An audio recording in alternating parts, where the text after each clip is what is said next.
All right, so I got odd questions for you today. And maybe it's not just me just thinking of this, but if you're going to retire soon or are a retiree, I hope that you will chime in and give us some answers if you know this. If you're an expert in this area, what am I talking about? I'm talking about taxes. So here's my question. Do you continue to pay Social Security tax and Medicaid tax when you're retired? Now, I mean specifically when you start collecting your Social Security, because isn't it odd that that's a tax that we can't opt out of right now, but I wonder if they charge us taxes on it when you're claiming your Social Security, because that's what the two things are supposed to pay for to begin with. I came across this idea or this question because I was looking at my tax returns from last year and I was realizing how much I pay in taxes.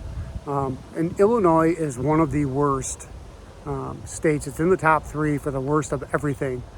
We joked the other day that my wife is back in Illinois from Florida, and she reported that she saw a cardinal down there in Florida. And I said, that's, by the way, if you don't know, that's the Illinois state bird. And we joked that Illinois is so bad, even the bird doesn't want to stay here.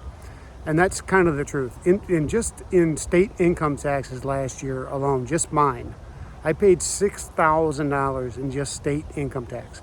And it's one of those things that you can control when you retire, because you don't have to retire in the state that you're in. And if your state is charging income taxes, you can always look at moving somewhere else. There's no reason to stay here and pay higher taxes. And Illinois' tax rate has gotten so bad that I just heard this from a congressman for the Illinois State Senate that said that since our current governor got into place, he's been here 6 years, income taxes and taxes have gone up $15 billion. That's how much he's raised them. And not by himself, obviously. This stuff has to pass through the Senate and the House, but since the Democrats control both of those in this state, he pretty much gets whatever he wants.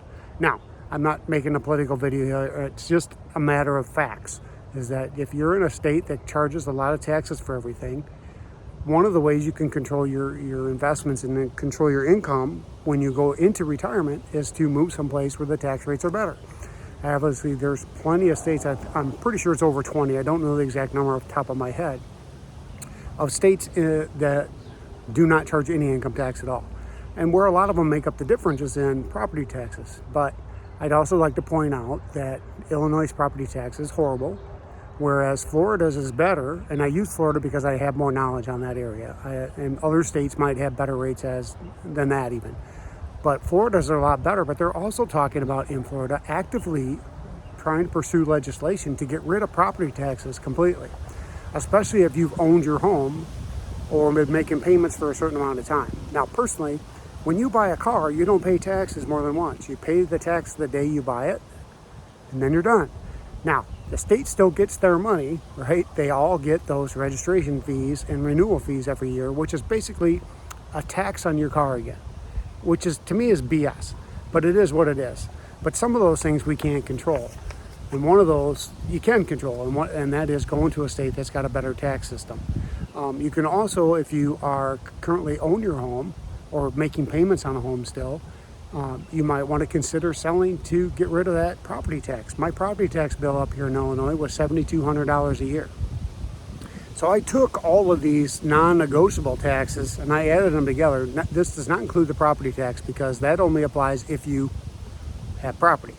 So I don't anymore, but last year alone, just in Social Security, Medicare, and state taxes, I paid out $16,222. That's a lot of money, folks.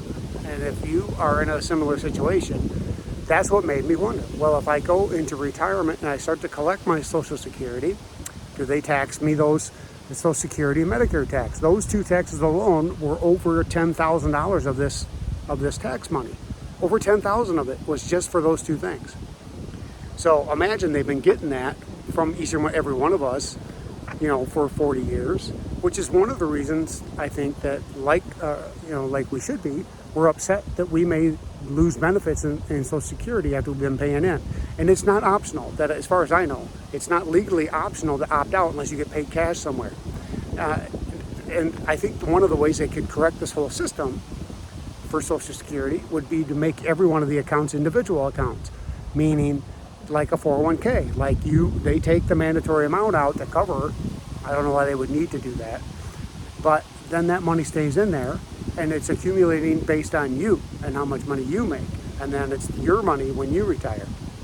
It'd be a lot easier if you just leave my money alone and let me put it in my 401k instead, or some other way to finance it. But just one of the things that's been popping in my head lately, because a lot of people have been commenting about how unaffordable everything is, and that my modest income that I talked about I'm going to have when I retire isn't really that modest. Well, I feel for the people that are trying to survive on just Social Security and are getting the average, which is $2,000 a month. I get it. It sucks. But there's nothing I can do to fix that for you. But there's things you can do, obviously, now or after retirement or before you retire that can make that system better. And I've got something I want to talk about next time that I did some research on, to talk about some guaranteed incomes with investments that you can think about, because you don't have to have a lot of money to make some of these things go a little farther for you. Anyway, that's all I got for today. Thanks for watching. If you got a comment or a question or know these systems or these laws better, please share it with the community. I appreciate it.